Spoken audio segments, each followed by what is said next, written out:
Hello parents and welcome back to my channel.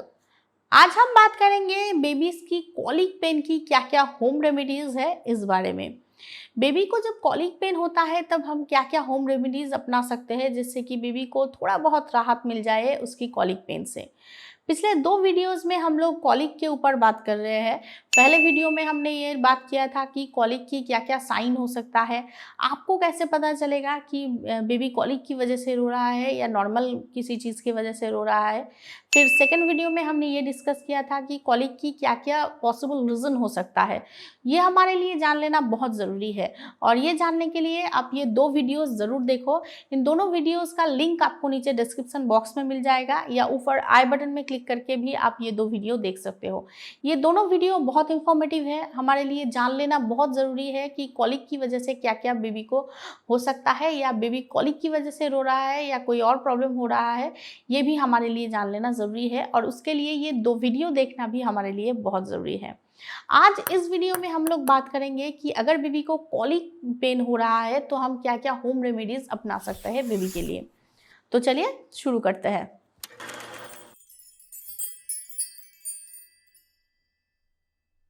सबसे पहले तो बेबी को फीड कराने के बाद बेबी को अपराइट पोजीशन में होल्ड करके थोड़ी देर रखना चाहिए ताकि मिल्क जो है वो बेबी के पेट में अच्छे से सेटल हो जाए।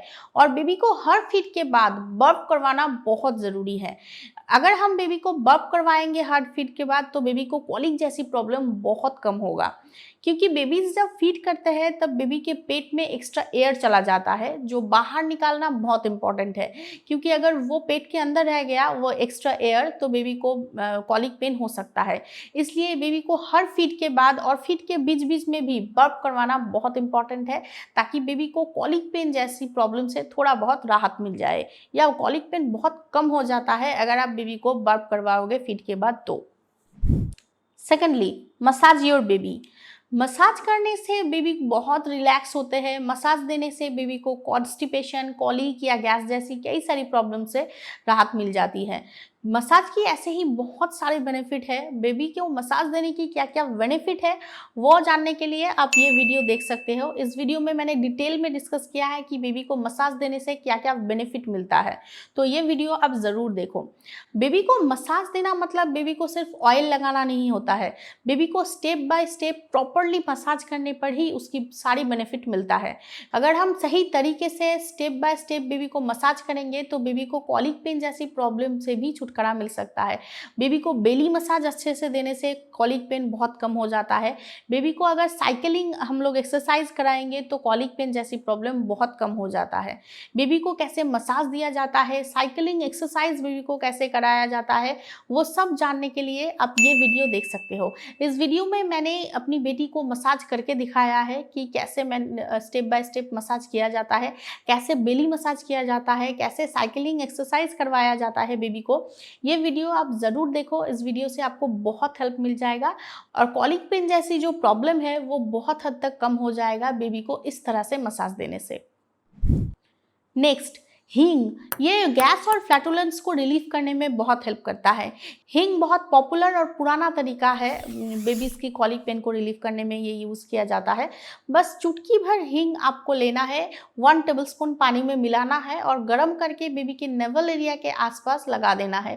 इससे बेबी का जो कॉलिक पेन है वो बहुत कम हो जाता है, बेबी को बहुत रिलीफ मिल जाता है। इसलिए हींग एक बहुत इफेक्टिव होम रेमेडी है जो आप अपना सकते हो अपनी बेबी की कॉलिक पेन के लिए। नेक्स्ट, एक ब्रेस्ट फीडिंग मदर की गलत डाइट की वजह से भी बेबी को कॉलिक पेन हो सकता है, तो इसलिए एक ब्रेस्ट फीडिंग मदर को अपना डाइट बहुत अच्छे से चूज करना चाहिए। एक बैलेंस डाइट लेना चाहिए ताकि कम से कम आपकी गलत खाने की वजह से बेबी को कॉलिक पेन जैसी प्रॉब्लम ना हो। तो इसीलिए एक ब्रेस्ट फीडिंग मदर को अपने डाइट का खास ध्यान रखना चाहिए। और कुछ ऐसी चीज़ें हैं जो एक ब्रेस्ट फीडिंग मदर को बिल्कुल अवॉइड करना चाहिए, बिल्कुल भी नहीं खाना चाहिए, और वो क्या क्या है वो जानने के लिए आप ये वीडियो देख सकते हो। इस वीडियो में मैंने डिस्कस किया है कि एक ब्रेस्ट फीडिंग मदर को क्या क्या नहीं खाना चाहिए, तो ये वीडियो आप ज़रूर देखो और फॉलो करो ताकि आपकी वजह से कम आपकी बेबी को कॉलिक पेन जैसी कोई प्रॉब्लम ना आए। बेबी की फीडिंग बॉटल और फीडिंग बॉटल निपल की वजह से भी बेबी को कॉलिक पेन हो सकता है, क्योंकि अगर बेबी की फीडिंग बॉटल और फीडिंग बॉटल निपल प्रॉपर नहीं होगा, राइट नहीं होगा, तो उससे बेबी के पेट में ज़्यादा हवा जाएगा, जिस वजह से बेबी को कॉलिक पेन हो सकता है। तो इसलिए बेबी के लिए एक proper feeding bottle and proper feeding bottle nipple choose करना हम पेरेंट्स के लिए बहुत इंपॉर्टेंट है। अगर आपका बेबी कॉलिकी है तो फिर उसके लिए एक anti colic feeding bottle use करना ही बेस्ट होगा, और बेबी के लिए ऑलवेज एक natural shift feeding bottle nipple ही यूज़ करना चाहिए। तो प्रॉपर फीडिंग बॉटल और proper feeding bottle nipple choose करो ताकि उसे कॉलिक पेन जैसी प्रॉब्लम ना हो। नेक्स्ट, अगर बेबी फॉर्मूला फिट करता है और उसे ज़्यादा कॉलिक पेन हो रहा है तो फिर आपको बेबी की पीडियाट्रिशियन से ज़रूर बात करनी चाहिए, क्योंकि कभी कभी ऐसा होता है कि जो फार्मूला मिल्क बेबी पीता है शायद उस फार्मूला मिल्क की वजह से बेबी को कॉलिक पेन हो रहा है। तो अगर ऐसा है तो आप बेबी की पीडियाट्रिशियन से बात करके आपको वो फार्मूला मिल्क चेंज करना पड़ेगा। लेकिन हाँ, ऐसा नहीं है कि बेबी को फार्मूला मिल्क की वजह से बेबी को ज़्यादा कॉलिक पेन हो रही है। जो बेबीज ब्रेस्ट फीड करते हैं उन्हें भी कॉलिक पेन होता है, बट हो सकता है कि उस फार्मूला मिल्क की वजह से बेबी को कॉलिक पेन हो रहा है। तो इस केस में आपको बेबी की जो फार्मूला मिल्क है वो चेंज करना पड़ेगा। तो हो सकता है कि बेबी को कॉलिक पेन जैसी प्रॉब्लम ना हो और बेबी को कॉलिक पेन से थोड़ा बहुत रिलीफ मिल जाए। Next, Sood your baby with sound and motion. कुछ बेबीज को बहुत अच्छा लगता है म्यूजिक, शायद आपका बेबी भी उनमें से एक हो। तो आप अपने बेबी को गोदी में ले लो और वॉक करो और अपने माउथ से कोई साउंड निकालो या फिर कोई म्यूजिक गुनगुनाओ जो शायद बेबी को शांत कर दे, शायद बेबी चुप हो जाए और बेबी को अच्छा लगे और सो जाए। तो आप गुनगुना सकते हो कुछ भी, या हल्का सा कोई म्यूजिक, सॉफ्ट म्यूजिक चला भी सकते हो, या फिर अपने माउथ से कोई साउंड निकाल सकते हो जिससे कि बेबी शांत हो जाए, चुप हो जाए। या फिर आप बेबी को पालने में थोड़ी देर सुला के रॉक कर सकते हो, इससे भी शायद बेबी चुप हो जाए और शांत हो जाए। बेबी को कडल कीजिए, ये सारी चीज़ें अपनाइए तो शायद बेबी को कॉलिक जैसी प्रॉब्लम से आप दूर कर पाओगे, बेबी को शांत कर पाओगे। तो ये भी एक इफेक्टिव होम रेमेडी है, आप ये भी ट्राई कर सकते हो। बेबी को अगर आप स्वाडल करोगे तो भी बेबी शांत हो जाते हैं, चुप हो जाते हैं, क्योंकि इससे पहले बेबी मदर की वोम में था। तो आफ्टर बर्थ अगर आप अपने बेबी को स्वाडल करके उसे गोदी में ले लोगे तो भी बेबी शांत हो जाते हैं, चुप हो जाते हैं, क्योंकि उनसे बेबी सिक्योर फील करते हैं अपने आप को। तो अगर बेबी कॉलिक की वजह से बहुत रो रहा है तो आप बेबी को स्वाडल कर सकते हो सकता है कि आप उसे स्वाडल करने के बाद अगर उसे गोदी में ले लोगे तो शायद वो चुप हो जाए, वो शांत हो जाए और सो जाए। तो ये भी एक इफेक्टिव रेमेडी है, आप ये भी ट्राई कर सकते हो अगर आपका बेबी बहुत रो रहा है तो। एक वार्म बाथ भी बेबी को कॉलिक से बहुत हद तक रिलीफ दे सकता है। तो इसलिए अगर बेबी बहुत रो रहा है कॉलिक की वजह से तो आप उसे एक वार्म बाथ दे सकते हो, और बाथ देते टाइम बेबी की एब्डोमेन एरिया को आप मसाज दे सकते हो, जिससे कि बेबी को कॉलिक जैसी प्रॉब्लम से बहुत हद तक रिलीफ मिल जाती है। तो ये भी एक इफेक्टिव तरीका है, आप ये भी अपना सकते हो। बट विंटर में ये संभव नहीं है, या फिर अगर आप कोई ठंडे जगह पे रहते हो तो भी ये संभव नहीं है। वार्म बाथ आप तभी दे सकते हो अगर आपको ठीक लगे कि आपका बेबी ये सह लेगा वार्म बाथ, तभी आप बेबी को वार्म बाथ दे सकते हो।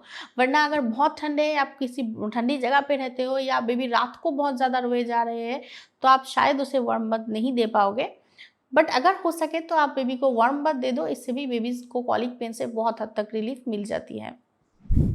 एंड लास्ट, अगर बेबी रोए जा रहा है, आप उसे शांत नहीं कर पा रहे हो, कंटिन्यू बेबी 2-3 घंटे तक रोए जा रहे हैं, आप सारी चीज़ें अपना चुके हो लेकिन फिर भी बेबी शांत नहीं हो रहा है, चुप नहीं हो रहा है, तो फिर आपको बेबी को मेडिसिन देना ही पड़ेगा।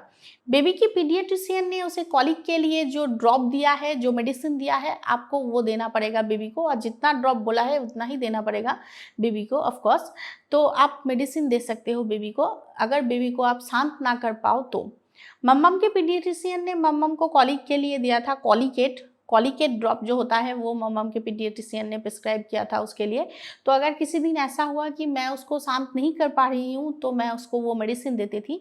मैं कोशिश करती थी कि मैं उसको मेडिसिन के बिना ही शांत कराने की या चुप कराने की कोशिश करती थी, लेकिन अगर किसी दिन ऐसा हुआ कि नहीं चुप हो रही है, वो कंटिन्यू रोए जा रही है, तो फिर मैं उसको वो कॉलिकेट जो ड्रॉप दिया था डॉक्टर ने मुझे, वही मैं उसको देती थी। इससे वो तुरंत चुप हो जाती थी और शांत हो जाती थी। तो अगर ऐसा है कि आप भी शांत नहीं कर पा रहे हो अपने बेबी को, तो फिर आपको लास्ट बेबी को मेडिसिन देना ही पड़ेगा। तो बस ये कुछ होम रेमेडीज़ है जो आप अपना सकते हो अपनी कॉली की बेबी को शांत करने के लिए। बस हाँ, आपको फ्रस्ट्रेट नहीं होना है, आपको शांत रहना है और आपको पेशेंस रखना है, क्योंकि ऐसा होता है बेबीज़ जब रोते रहते हैं तो हम पेरेंट्स जो है वो बहुत ज़्यादा टेंशन ले लेते हैं, फ्रस्ट्रेट हो जाते हैं और हम बहुत परेशान हो जाते हैं। हमें ऐसा नहीं करना है, हमें शांत रहना है, पेशेंस रखना है और बेबी को शांत करने की कोशिश करनी है, और ये सबसे ज़्यादा ज़रूरी है। एंड आई एम श्योर कि ये वीडियो आप लोगों को अच्छा लगा है तो लाइक ज़रूर कर दीजिए। इस वीडियो के नीचे जो लाल सब्सक्राइब बटन है उसे क्लिक कीजिए और मेरे चैनल को सब्सक्राइब कीजिए, और इस वीडियो को सबके साथ शेयर ज़रूर कर दीजिएगा। Thank you for watching.